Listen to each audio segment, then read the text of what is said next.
ఈరోజు చాలా చాలా ఎక్సైటెడ్. ఎందుకంటే ఆఫ్టర్ ఒక 3-4 మంత్స్ ఒక ప్రోగ్రామ్ కూడా చేయకుండా ఆఫ్టర్ 3-4 మంత్స్ ఒక సూపర్ క్రూసైడ్స్కి వెళ్తున్నాను with my brother, my dearest brother pastor Mohan గారితో ఒక సూపర్ క్రూసైడ్స్కి వెళ్తున్నాను.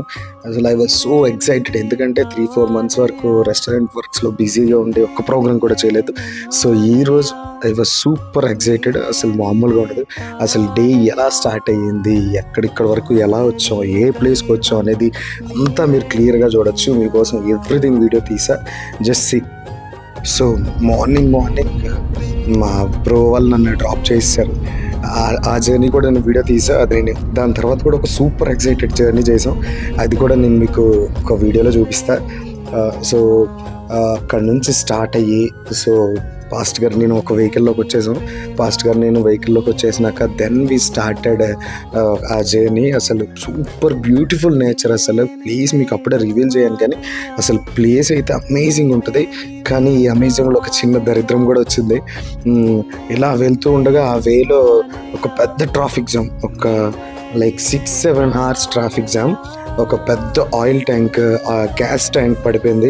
3-4 days నుంచి ట్రై చేస్తున్నారట, బట్ అది తీయలేకపోతున్నారు. సో చూసారుగా ఎంత పెద్ద హెవీ ట్రాఫిక్ ఉందో. చాలా చాలా చాలా చాలా పెద్ద ఒక 1-2-3 kilometers వరకు అంత పెద్ద లైన్లో వెహికల్స్ అన్నీ ఉండిపోయి మా వాళ్ళందరూ, మా క్రూ అంతా చూసారుగా. మనం ఒక 6 vehicles, బొలారోస్ అండ్ ఒక మన కార్ ఒకటి. సో సూపర్గా స్టార్ట్ అయ్యామనుకున్నాం, కానీ మధ్యలో చాలా పెద్ద దరిద్రం వచ్చింది. సో వీ స్టార్టెడ్ ప్రేయర్ చేసుకున్నాక సో టైం అయింది కదా అని చెప్పి ఫుడ్ ముందుగానే చేసేద్దాం అని చెప్పి ఫుడ్ చేస్తుండగా సో అక్కడ ఉండే వాళ్ళు ఒక సూపర్ ఐడియా ఇచ్చారు. వేరే రూట్ కూడా ఉంది, కాకపోతే కొంచెం నేరోగా ఉంటుంది, అస్సలు మీరు కొంచెం కష్టపడుతూ వెళ్ళాల్సి వస్తుంది అని అన్నారు. హిల్స్ ఎక్కుతూ వెళ్ళాలని. ఓకే వీళ్ళు ట్రై, ఇక్కడ వెయిట్ చేసే కంటే అటు నుంచి అటు వెళ్ళిపోతే త్వరగా సెటప్ అంతా చేసుకోవచ్చు కదా అని చెప్పి మనం ఒక 6 vehicles అండ్ అన్ని కార్లో రెడీ అయ్యి స్టార్ట్ అయ్యి వెళ్తున్నాం.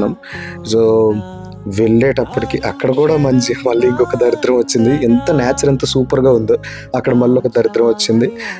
మన వెహికల్ ఒకటి స్టక్ అయిపోయింది, మొత్తం బ్రేక్ డౌన్ అయింది. అస్సలు స్టార్ట్ అవ్వట్లేదు, పైకి కూడా క్లైంబ్ అవ్వట్లేదు. సో ఇంకా ఫైనల్లీ ఎలాగోలా మొత్తానికి స్టార్ట్ చేయించి మళ్ళీ మనం ఏ రూట్లో అయితే స్టక్ అయిపోయామో అదే రూట్లో, ఏ వేలో అయితే మనం స్టక్ అయిపోయామో అదే వేకి మళ్ళీ తిరిగి ఒక 50 kilometers బ్యాక్ ట్రావెల్ వచ్చేసి రాగానే అక్కడి నుంచి మళ్ళీ సూపర్గా జర్నీ స్టార్ట్ అయ్యి ఫైనల్లీ మన రూమ్కి వచ్చాం. ఈ మధ్యలో ఒక బాబాయ్ సూపర్ చికెన్ పకోడీ చేసి ఇచ్చాడు. That was amazing. ఇంకా డీటెయిల్గా వీడియో అంతా చేస్తా, మీకు సూపర్ ఎక్సైటెడ్గా ఉంటుంది.